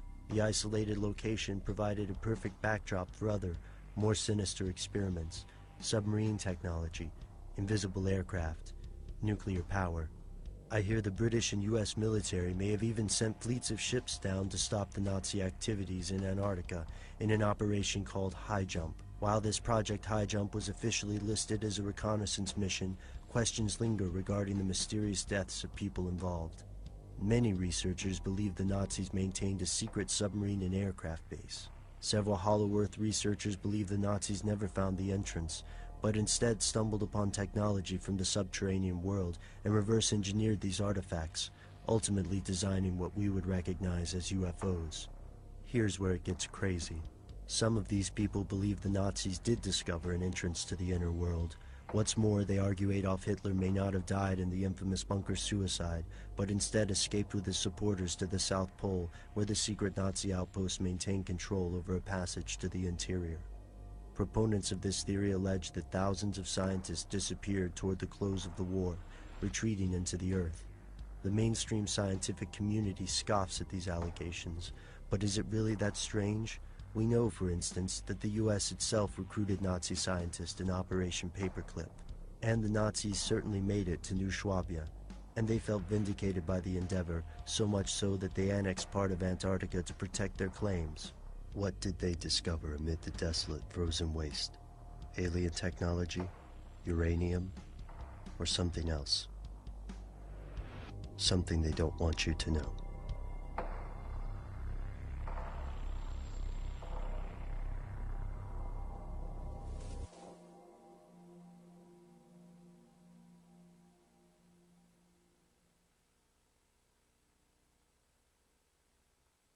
Hi, I'm Steve, and this is myscreenplay.com. We're a hosting site for all you screenplay writers out there. We know you've got a lot of good stories to tell, and we know how hard it is to get a movie made. So now's your chance to get your screenplay exposed to the whole world. Upload your screenplay for the world. Also upload a 2-minute video explaining what your movie is about, sort of like an elevator pitch. And if you've got a trailer, include that as part of your video as well too. And for the rest of the world, it's free to join for you as well. Please come and read the screenplays before they're made into great movies. Give the screenwriters some feedback. Tell us what you would like to see. Also give them a thumbs up, and we'll see if we can't get some movies made. So please come and join us all. It's free for everyone. We'll see if we can get some movies made. Thank you. All right, so that was Steve Stoyanovich and the video that where he's talking about myscreenplay.com, and we've got Steve joining us in the studio here today. Steve. Hello, hello. Hello. Thanks for having me, Hugh and Sandra. Well, good to have you. Thank you for pronouncing my last name properly, perfectly. Beautiful. She was giving me kudos for that earlier. Yeah, I even asked her myself. I'm thinking, wow, this is a tough one. We're going to get you a little bit of a Serbian accent to really perfect it, but that's okay. Another time. That's where the vodka you're talking about comes in. Oh, Steve, it's we have a rule here. I'm sorry. Known as Honest Steve. You know? This is water. This is water. I promise. Yeah. I will sign something. That's okay. If need be. See, that's our rule here at the station. We never talk about alcohol if I'm we so don't have sorry. any alcohol I'm to sorry. share. Okay. So apologies. You know, the holidays are over now, right? That's right. There's no leftovers. Get out. That's right, they are over. Okay, Steve, so tell us about myscreenplay.com. Like, first of all, where did the concept come from, and how did your life up to that point lead you to it? The concept originated because it's so difficult to have a movie made. Any idea for a filmmaker, for a screenplay writer, very difficult to get your movie made, to attract the capital. If you're unknown. Exactly. So it's Hollywood's like a pyramid. At the top of the pyramid is Hollywood, and the rest of us are at the bottom.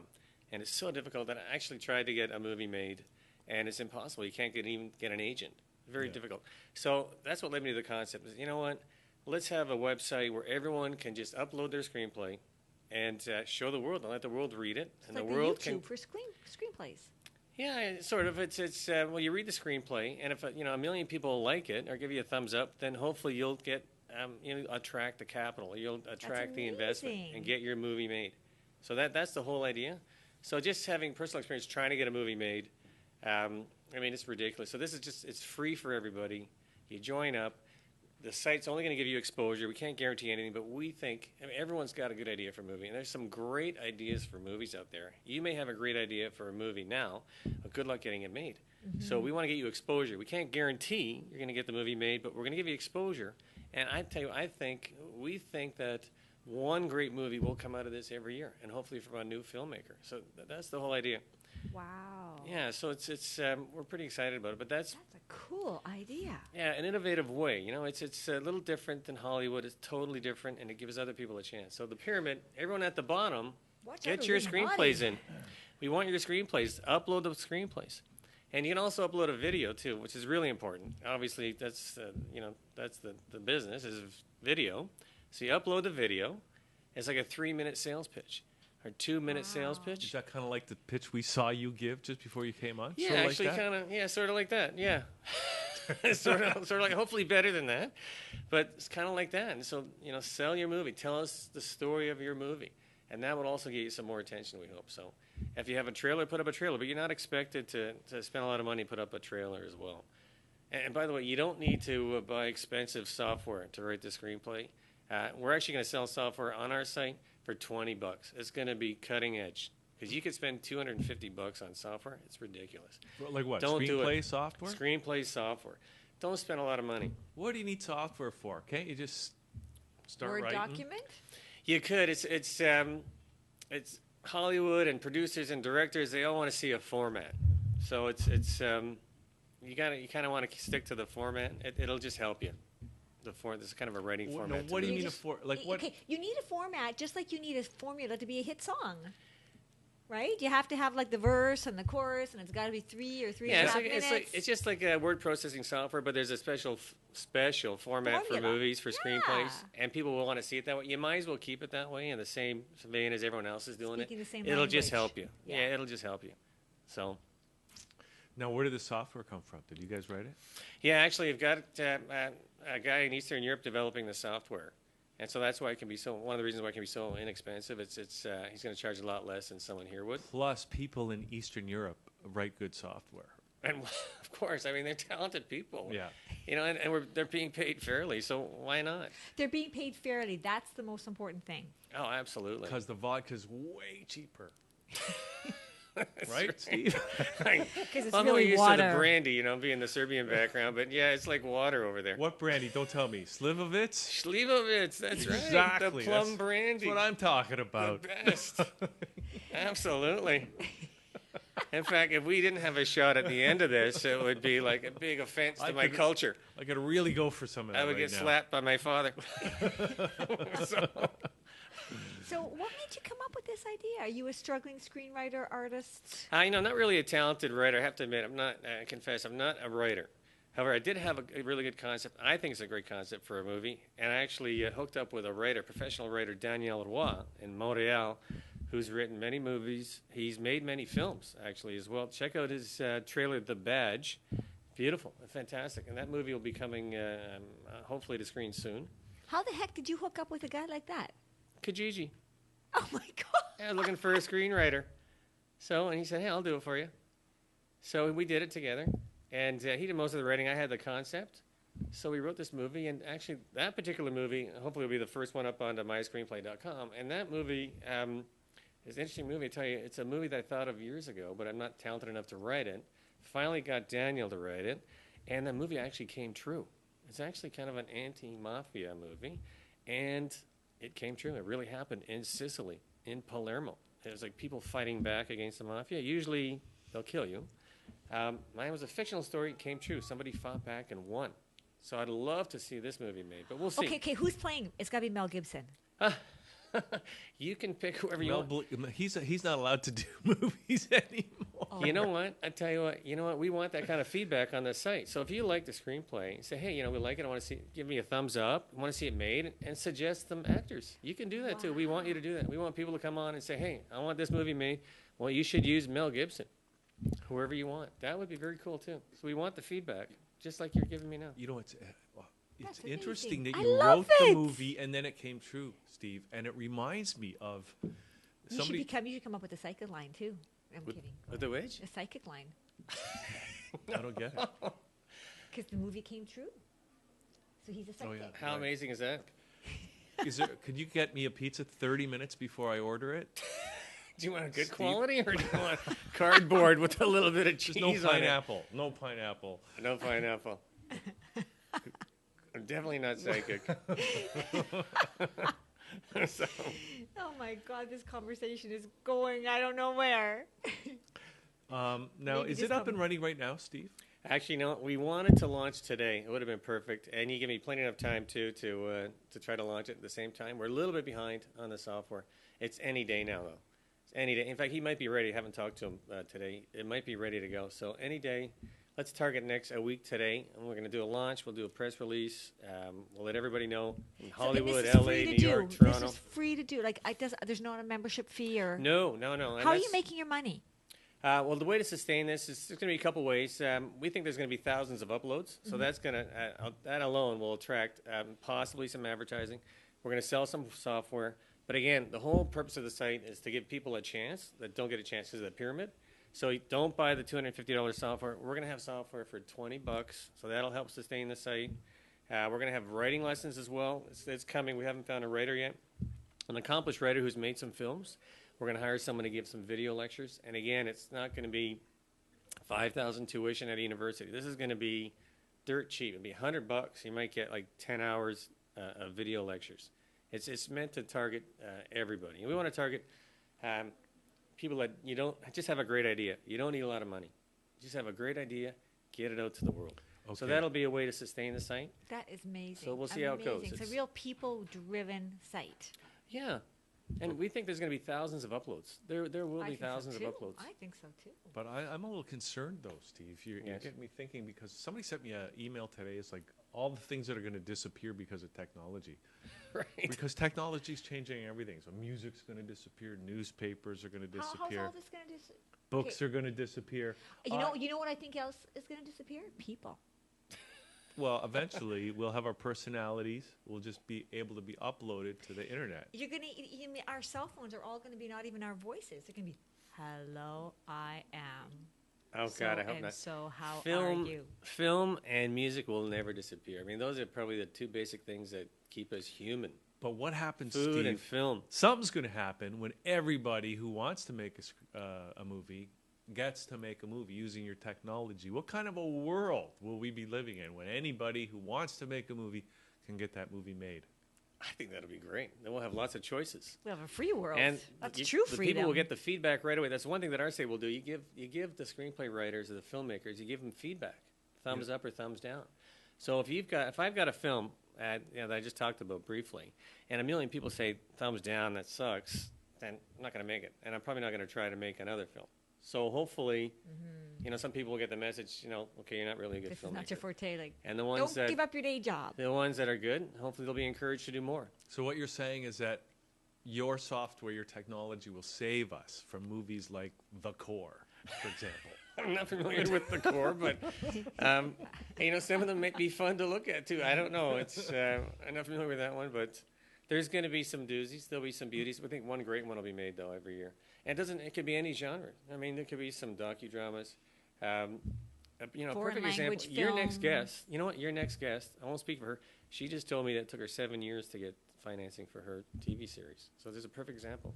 Ask her about that when she comes on. Okay. Yeah, what would she have done if she had a service like this 7 years She ago? might have got it done sooner. And hopefully, that's the goal. And that's the goal. And the other thing is, like you said, the technology is changing.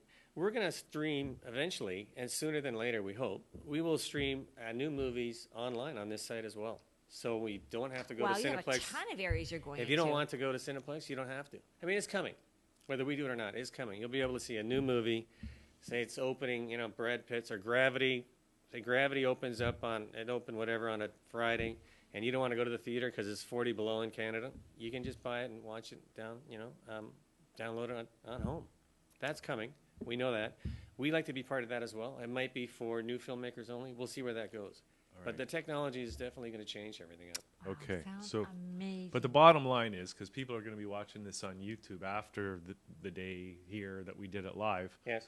So let's assume so we know the site is up and people can log in right now. Anybody, you're saying that's an aspiring screenwriter, somebody that wants to get a movie made. Yes. They can do it just by going to the website. Well, what they do is they upload their screenplay and upload hopefully like a 2 or 3 minute video, like a sales pitch, tell us your story.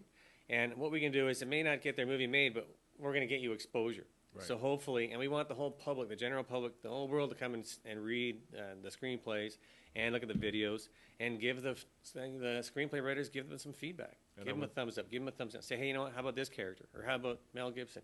Or what about this kind of a plot switch? Something like that. So very open. And I would think that that even if they haven't written a word yet, the software will be there available. Yeah, once we launch a site, that's why I'm just waiting for the software. So once we launch the site, everything's going to be available. And including, we're going to have a contest as well. So we're going to have a shorts contest. So we're actually going to do the first ever online shorts contest, 15 and 30-minute shorts. It'll be streamed. So, you're not talking about the shorts you wear. Streamed online. Well, you could film that if you wanted to. That's what Sandra's thinking of. That's a different genre, right, but Steve? we will allow the soft porn. Okay. Soft porn genre is allowed. Nothing hardcore. Were you even going that way? You're just maybe you were talking. She was. She's always going that way. Maybe you were thinking about just a fashion channel, and my mind went the wrong way. It's like I don't know, but in any event, and I'm more interested now. Okay, so Steve, what? Just to answer that, as the last question though, we can't guarantee that a movie will get made. We're just going to get you exposure. And the other thing, you got to protect your intellectual property as well. So I'm kind of glad you brought that up. So you still have to register your screenplay with your home country, and this is available open to the world. So your home country's registry or Screen Actors Guild, register your screenplay to protect yourself. In fact, actually, we might information on the site about how to do stuff like that. Are you guys? Yeah, we'll put that on there. We might even have a registry ourselves. Actually, we're going to see about that. So maybe they can just register on our site as well. It's just are you creating the site as we're speaking here, Steve? I'm getting the feeling we're building the site. It's already up. This interview happened months ago. It's good to go. It's good to go. It's just we haven't done the official launch. It's good to go. But like I say, we're open to feedback and innovation, and it might be easier for them to just register on our site as well. We'll make it cheaper. I guarantee you we'll make it cheaper. Okay, so Steve, let's tell people what that website is, because it's myscreenplay.com, but people have to know how to spell it, right? My Screenplay with an I, so M-I. Well, if you don't know how to, And My Screenplay with an I, What M-I. is, M-I, okay. Screenplay.com. Okay. So we're Now I'm not really up yet. confused. The website's ready, but we haven't launched it yet. We're just waiting for the software any day, and then we'll get the press releases out. We'll let everyone know real quick. And if you have me back, we'll give you some feedback as to how it's going. Maybe we can have some samples. Yeah, Some of the Well, we're gonna uploads. have we're gonna upload at least one screenplay. That'll be mine. We're actually gonna probably have about 40 or 50 that are gonna go up. Is that the badge? Is that what No, mine's not the badge. No, Oh. the badge is a very exciting movie by Danielle Waugh. Please check it out. Well, what's yours? Mine's called right now. It's called Cafe Palermo. You need to actually act in yours. Because you're very funny. Well, I got the Italian look. I see I could You play do. any role in that movie. It would probably work, right? You could have been in The Sopranos.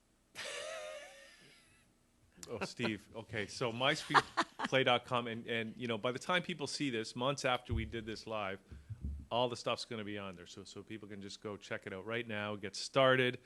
And I'm thinking even guys, do. producers can go and find great scripts there. Oh, absolutely. I'm thinking that film funders. Well, even musicians who are looking to match their music up with films and stuff, they could hook up there. It's another good idea. People like you who said, "Hey, I have a great idea. I don't know how to write." They could that could take the place of Kijiji and hooking up screenwriters. It's another good idea as well.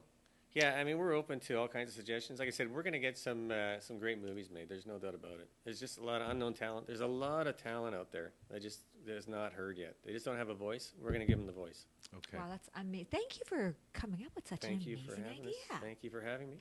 Okay, Steve. We're Thanks very for doing excited. this. Looking forward to having you back when everything else is happening. So myscreenplay.com is a website, and so people go check that out. And we'll be back in a couple of minutes. Think of the Alien movies, Hugh. Thanks, guys. I see. That's. Oh my God, the Alien I movies. wasn't going to say this, Sandra, but when Steve was talking about this, I think I could get my Alien movie made here, but I don't know. The casting people are going to have trouble with the triangular, gelatinous character. Okay, we're going to They can do anything. Believe me. Everything can be fixed in editing, remember? Oh, yeah, I forgot. Okay, be right back. Thanks, guys. Thank you. 大家好，欢迎来到 myscreen.com。我们为您提供一个免费的剧本评价平台。您需要做的只有3步：首先，注册我们的网站；然后，您需要上传您的作品到我们的平台；最后，您还需要制作一个长达2分钟的视频，对您的作品内容进行简单的介绍。您的作品将得到广泛的阅读和中肯的评价。还在犹豫什么呢？赶快加入我们吧！免费的剧本评价平台，您需要做的只有3步：首先，注册我们的网站；然后，您需要上传您的作品到我们的平台；最后，您还需要制作一个长达2分钟的视频，对您的作品内容进行简单的介绍。 And 您 we're 的作 back 品将 here 得 on 到 the show. 广泛的阅读和 Well, 中肯的 Steve? 评价。 Yes. 还在犹豫什么呢？ Because, you know, 赶 he's 快 a 加入 fun 我 guy. 们吧！ He's a really fun guy. That is such an 欢迎 amazing 来到 concept. myscreen.com。 Well, 我们为您提 It's 供一个 not 免 the 费的 only 剧本 amazing 评价 concept 平 because 台。 we've got 您需要做的只有3 we've 步。 got 首先， Tracy 注 German 册我们的 joining 网 us 站 here. 然 And 后， there's 您 so 需要 much we 上 could 传 talk 您的 about 作 with 品 Tracy, 到我们的平台。 but 最后，您还需 but 要 we're 制 going to 作一 talk 个 about 长达2分钟的视频， your 对 new 您的 TV 作品内容 series 进 that 行 is 简单 getting 的 made 介绍。 called 您 Wild 的作品将 Archaeology, 得 and 到 it's 广 already 泛的阅读和 Congrats, 中 because 肯 from 的 what 评价。 Steve was 还在 telling 犹豫 us, 什么 it's 呢？赶快 almost 加入我们 impossible 吧！ to get any kind of funding. So that's to amazing. get it. I mean, everybody wants to make a TV series, but you're actually going to get it done, right? Yes, we're going into production this year. That's been a long journey. It took me 7 years to get here, folks. So it's not an easy over-the-night kind of project, but I'm really excited to be able to do this finally. Well, you know, just to have the perseverance. Sorry, Hugh, I'm cutting you off, but that's okay. Won't be the first time, and I probably won't be the last unless you actually. All I have to do is give you some vodka and you're good. Well, okay. But that's I mean, to have the perseverance to even stick that out for 7 years, Well, that's amazing. To be honest, it wasn't all 7 years of the same project. You start with a concept. I met somebody who influenced my ideas and archaeology, in fact. Being a filmmaker, you get yourself in various situations with people and you're interested in character.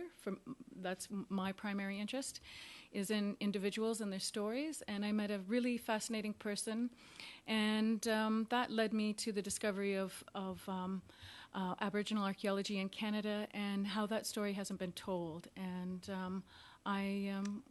led me on this journey, absolutely. Okay, so you gave us a couple of glimpses there, but what is, in a nutshell, what is wild archaeology? Okay, so it's a 13-part, half-hour documentary series that goes coast to coast. We'll be starting in BC, and it goes into the deep history of the first peoples of that have inhabited this land through about 20,000 years of occupation. And through the archaeological record, we'll be telling their story, basically, through 3 hosts and other specialized archaeologists. Why 3 hosts? Just to make it the most complicated you can possibly imagine. You probably had extra money to spend, right? You just wanted to burn through that. It is a complex format. They're really interesting and special people. I think that's why we have 3. I started off with 1, and then it grew. My broadcaster is APTN, the Aboriginal People's Television Network, and they liked the concept of the 3 hosts. So, that's what I pitched. That's what I've got to do. We did their teaser with them on it, and they were fabulous. There's Rudy Reimer. He's an archaeologist out at SFU. He's a doctor of anthropology and First Nation studies there, and he is an amazing, fun guy of the Squamish Nation. And then there's a young fellow, Casilum Rivers, who is a language specialist, and he's kind of a cultural warrior. He's a young man who is fighting for Indigenous land rights as well as language preservation, because his particular language, Squamish, is on the endangered list. There's only about 6 fluent speakers left that speak his language. So we'll be also doing a version of that as well as English. So that's part of our mandate as well. So there's a version of the show will be in Squamish? Yes. Wow, like of every episode? Of every episode. Will be also in English and Squamish? Absolutely. Wow. Yeah, there's an Aboriginal language component to the CMF telefilm funding, and that's what we applied to. Yeah. Okay. And then there's Jennifer Brousseau, who's our 3rd host, and she is a woman of Ojibwe, Ontario descent, and she is a musician. She's on tour right now with McGirl, her band. It's a traditional Indigenous music, and she's in Germany and Switzerland and doing a fabulous tour right now there. She's also a counselor with women at risk in crisis, and she's she sounds amazing. Yeah, she's an inspirational figure. All of them are inspirational in what they're doing, and basically blasting away stereotypes of First Nations people. We've got, How did you find these hosts? The internet. The internet was the way we found them. Isn't that interesting? Yeah. I heard they've got that on computers now. Wow, and this show as well. So go ahead. Okay, thank you. So now, I know a little bit about your background, and you're really more. Well, you can correct me if I'm wrong, but you're more. You're not an archaeologist, right? No, I'm not. You're more of a filmmaker, an artist. I know you teach at where? Sheridan College. Sheridan, yep. in the film studies, right? Yes. So what was it? How did you get into this particular show, Wild Archaeology? Well, it's something I developed. I do have partners, producing partners, but the concept did generate from me. It came out of. Like I was mentioning, a long journey, the 7-year journey. I met a fellow in north of Peterborough who is an artist and underwater archaeologist and a cultural preservationist. And he really inspired me to look deeper into this untold story, basically, about our ancient past. I also have Indigenous roots. I was just going to ask you that. Yeah. Okay. I have Mi'kmaq on my through brothers and sisters with my mom, my dad's second marriage, and my mom was Mohawk on 6 Nations, so reserve out in Brampton area. So are you able to cover a wide range of the Aboriginals that are in Canada? Like, Yes. were you able to cover, like, the Ojibwe and the Cree and Yes, we'll be Mohawk? going all over Canada. We're starting in BC, but we'll be Right. going up to the Arctic to tell the story you're about going- climate change and Wow. how, with climate change and the melting of the glaciers, this is exposing new archaeological sites, but it's also destroying them as well, because with the rising sea levels, that will change what is able to be preserved. So we're planning to go up there with a big excavation that's going on this year. There's also out west, Head Smashed In, and the story of the buffalo jump and the medicine wheels, the very sacred medicine wheels. There's also in Ontario some very exciting stuff going on in Lake Huron, underwater archaeology on Lake. It's advanced, state of the art with scuba diving and these things. And then we'll be going to the East Coast as well. There's really exciting stories to tell, and how you just get on. You just start getting inspired and researching, and I talk to archaeologists, basically. That's what I do. I phone them up and make sure that I have the facts, but also gleaning the interesting information right now. So you're actually going to the Arctic? Yes. You're actually going to go there? Yeah. Are you going when it's cold or when it's warm? When it's warm. I've never been north, so I am super stoked about being able to even see. I haven't been to Newfoundland as well, and there's lots of places in this great country that I haven't been to, and it's a dream, really, to be able to. What a great way to see the country. I have a question. So what's one of the coolest, or maybe the coolest, archaeological find that you weren't aware of before getting involved in this project? Oh, well, most of them. That's why I wanted to tell the story, is that they're all really extremely cool, all differently cool. And I had no idea. Like, there's this big discovery that's happened in Sechelt Nation, which is in the interior BC, and they found burial that has 20,000 little beads with it, with sacrifices, and it's at a very sacred spot on a confluence of waterways where they could have a lookout, and it was a place of memory. And this was a very, very important chief with huge status that nobody has any idea how and when. They're discovering now. They're going to be doing facial reconstruction at the Canadian Museum of Civilization. There's all this advanced technology now to see into the past and make it exciting. So it's not just people digging. You can actually bring to life certain aspects so of you it. can put the pieces together and say figure out what this was or what this person Yeah, looked like. absolutely. So through the carbon dating, Right, you can right. analyze the time frame, but also through DNA analysis, they can discover what they were eating, and also the remnants of. God. Yeah, it's very, very fascinating. So that's one story I'm really stoked about seeing and bringing to life. Also, the Arctic, like you were saying, it's amazing to be able to have the opportunity to go and meet the people and see what's going on. And this is very, very important because of climate change. It's nice to be on the cusp of something that's absolutely imperative, because this will be lost. This information will be lost. I'm also really excited to go to Lake Huron and see what is underneath, the Great Lakes. Well, what is underneath? What is underneath? What have they You found? have to tune in. Yeah, yeah. Come on, a hint. Caribou lanes, old caribou lanes.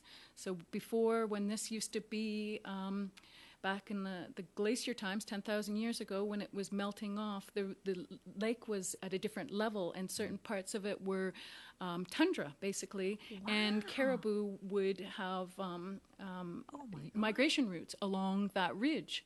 Now it's submersed under about 100 meters of water, but they've found stones in a particular shape and other data, like pollen samples and other things that indicate that these are caribou drive lanes that are like 7,000 years old.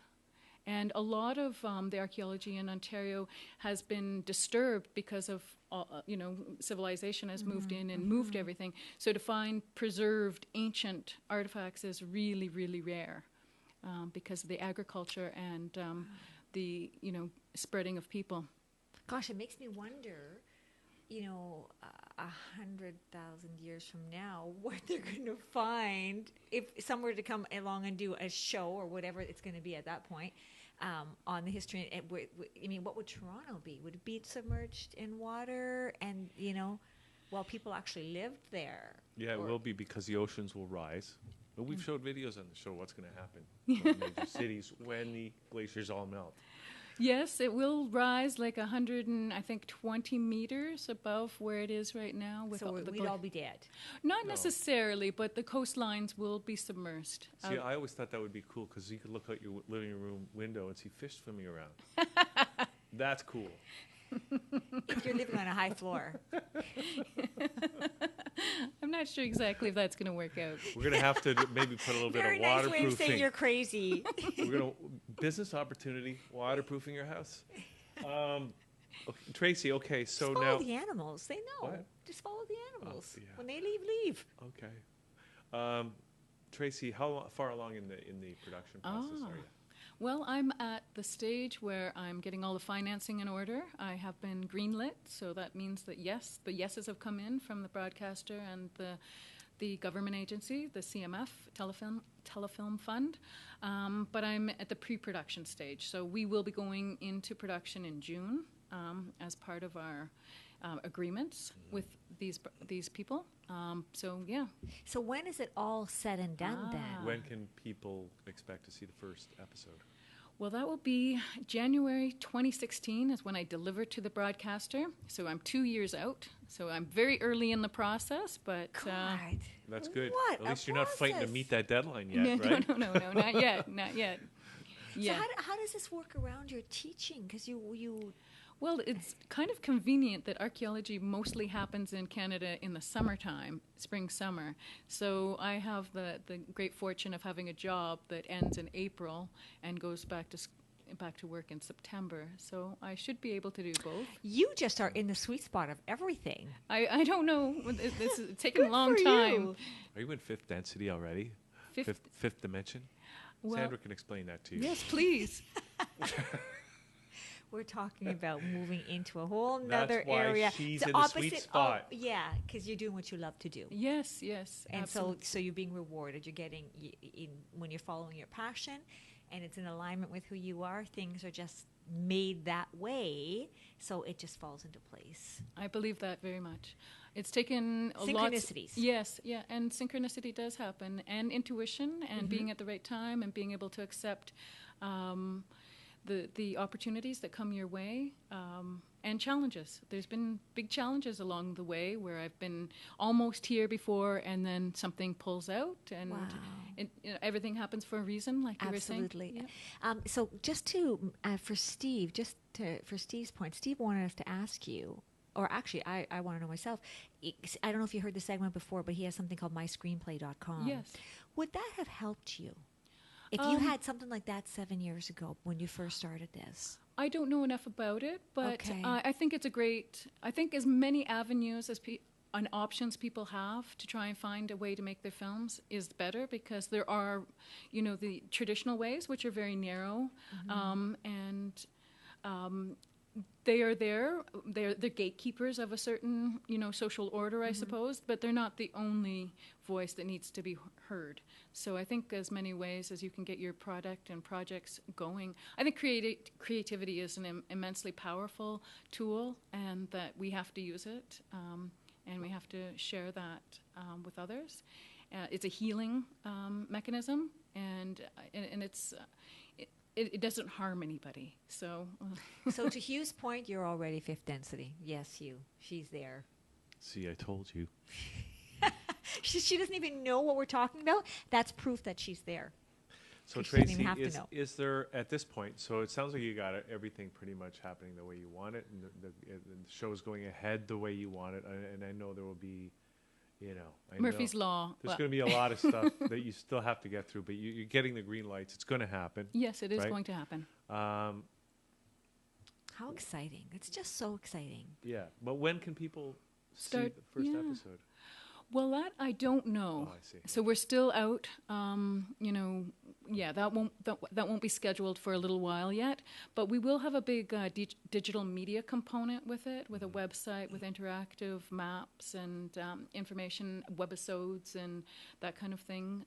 That will probably be up and running first to get the ball rolling and get people interested and.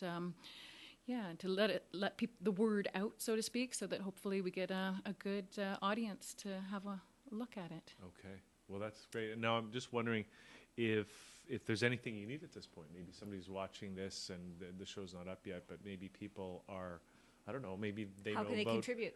Yeah.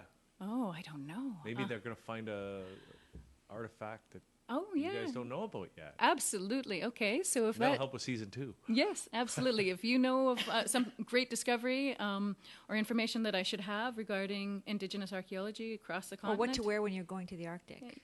What to wear. Absolutely. I do need these tips. And in fact, I have a Facebook called Wild Archaeology, which is easy to find.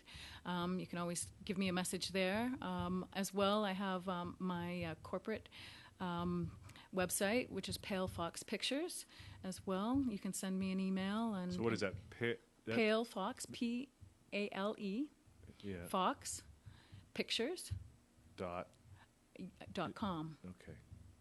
And that has other films of mine, as well as the teaser of Wild Archaeology and a blurb about me and my background and my mission statement, so to speak. And so maybe we'll end the show with that. Can we end the show with the teaser? Sure. Okay. Absolutely. That's a great idea. That's a great idea. Okay. Anything else we should know, Tracy? We're really looking forward to this coming out because I think it's really a great thing to bring this knowledge to Canadians who otherwise wouldn't know about the legacy of the country and the people that were here before. And it's the right time, sometimes, like Sandra was saying, there's a, this project is so special because it wasn't able to happen any time before now. It is very much about synchronicity and timing. There had to be enough healing that took place and enough openness on, everyone's part to be able to hear and embrace this other part of our great legacy here on this continent. And when it is out, where will we see this? Because you said it's the Aboriginal Network. Yeah, it's APTN. Okay. Is the network. Station. What station is that? I think on Rogers it's 70 on the dial. But I'm not sure about Kojako and but it's on most of them, if not all. Yeah, of them, it's definitely on the major, as part of your cable package or whatever. Yeah, it's part of that package. Yeah. Okay. So APTN, wow. And there's lots of great shows being produced through that for emerging producers like myself, like Jules Kostuchin. She's doing a show called ASCII Boys, and it's about her sons going back to the land to learn how to survive. Like APTN is really at the forefront of bringing up new talent, and so I have to tip my hat to them for having faith in me and in this idea. Wow. Okay, absolutely. Congratulations. Yeah, That's congratulations. amazing. So we'll have to get you back when it's out and see some of the footage you actually shoot, but and talk about some of the other stuff that you do at another point. But thanks so much for coming on today. Good luck and congratulations. That's Miigwech. Phenomenal. Miigwech, yes. I have one of my best friends. She says that all the time. She's Aboriginal. Yeah. Okay, so that's it for the show, Sandra. Wow. Miigwech. Miigwech. I hope I said that right. Okay. So that's it, everybody. We'll see you next time right here on thatchannel.com. Take care. Hi there. My name is Jennifer Brousseau, and I am from the beautiful community of Serpent River First Nations in Northern Ontario. My name is Squichalton. My English name is Dustin Rivers. My background is in cultural teaching and language. I'm here to share a little bit about what I was taught from my elders about our history and our culture and the language in connection to our land. My name's Dr. Rudy Reimer. I'm an archaeologist, but I blend my investigations of scientific data information with cultural information from my home community. Dr. Rudy. Hey, how's it going? Good, how are you? Good, good. So where are we off to? What I thought we'd do today is retrace some of the path of the Transformer brothers.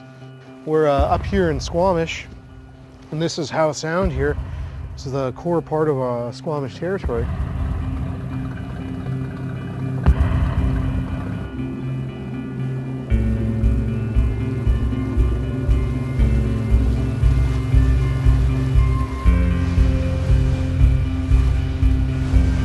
So I've been hearing a lot about these Transformers, and I'm wondering, who were they?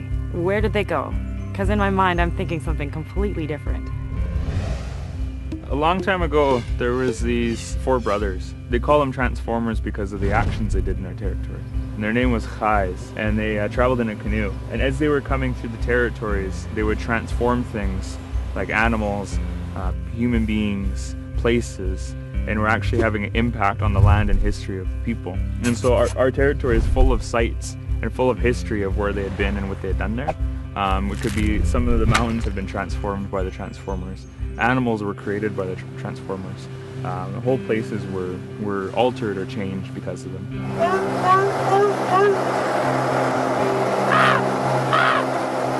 Oh, you got his attention. Oh, have you ever tried seal? It's gross. Clever, eh? And so our history talks about them and where they were as they were traveling through. And so there's sites all the way through our territory as they entered our territory and came through it. And so it's kind of like now we're looking at using it as a map to see where did they travel and what archaeological sites connect with those sites and with those areas now. Wow, that's amazing. This rock bluff here has a little bit of an overhang up top. So just like any modern artist would choose, this is an ideal canvas that it's protected from the elements somewhat. It's above the high tide line, and it's somewhat sheltered and flat. But also this area, Furry Creek, was known as a very spiritually powerful location where people came to train. Wow, these are amazing. Obviously there's a story here, or maybe there's several stories. Are you able to read this and tell what it says, what sort of message you're getting here? Well, that's where we need Indigenous knowledge, Indigenous archaeology, because purely from an archaeological perspective, these are very abstract. I think Hitselam could probably help us out a lot more on what some of these images might be and how that relates to the archaeological record. Oh, hey! Hey, where have you been? I was checking out some other ones on this side. So I was looking at these ones earlier, and I noticed that there's this image at the top. It looks like a canoe with 4 figures standing in it. And to me, this represents the Chais, the Transformers, with the 4 brothers standing in their canoe. Some of these images could have been done by what we call Squamton, or Indian doctors or shaman, marking the walls with their powers. And so it's really important to remember that these are really sacred places and objects that are left on our territory. I'm really grateful that my people have held on to our histories and we're able to know what these images refer to and what they are representing. Hey Rudy, do you think that there's any archaeological sites for some of those places that we could visit? Yeah, a number of archaeological sites right here in Howe Sound, near Watts Point, others in and around Squamish, but even all the way up the Squamish Valley, all the way going up towards Whistler. Well, let's head out and go check out some of these sites. We're going to need the boat. Hey!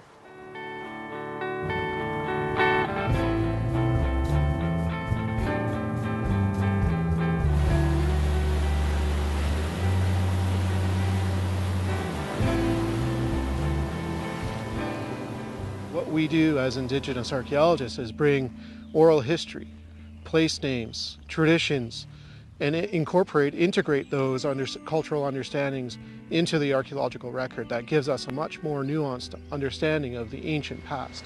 We're going to have to go up this logging road for a little way and then probably do some bushwhacking off into the forest. This is exciting.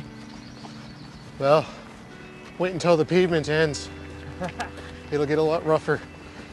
Rough is good.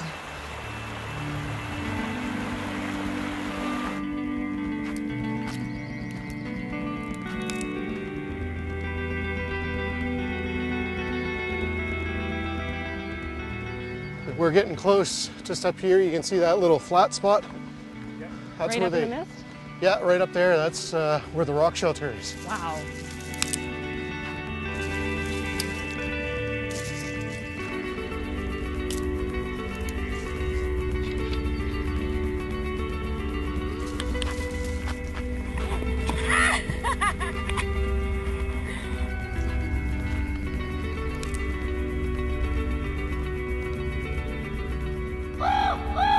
You guys snuck around the back way.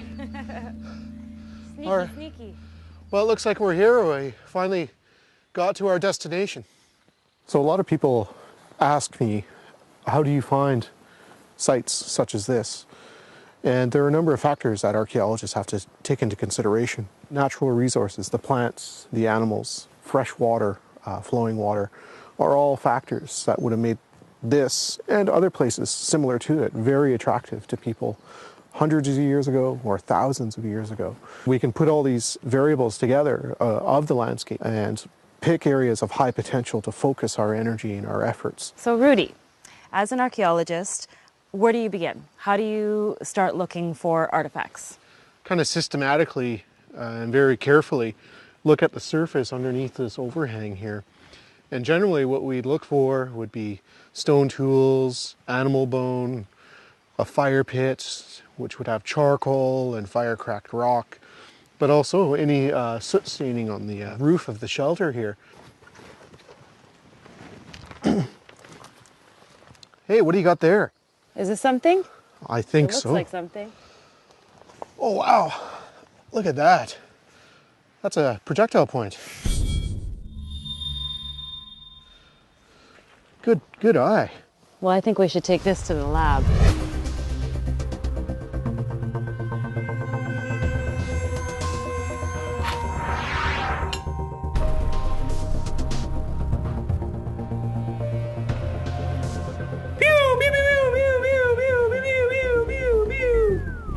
So, how are we going to do the analysis today? Well, it's pretty straightforward, actually. You can take the projectile point that we got from the rock shelter and just lay it flat right in front of the instrument. Perfect. Okay. So what does that tell us about our ancestors and what they were doing in the past? Well, this is where indigenous archaeology comes in. We can do all the scientific analysis that we want, but how we interpret this data is really important. And so this shows that our ancestors, thousands of years ago, had trade relations to make materials such as this projectile point. Wow. Were you able to tell how old the site was that we visited? Yeah, fortunately, we took organic samples, bone and charcoal, from the rock shelter. And the date that we got back for this site shows that this place that we went to is 9,000 years old. This is some cutting-edge science that we have going on here, and I really look forward to traveling across the country and learning more about indigenous peoples of this nation.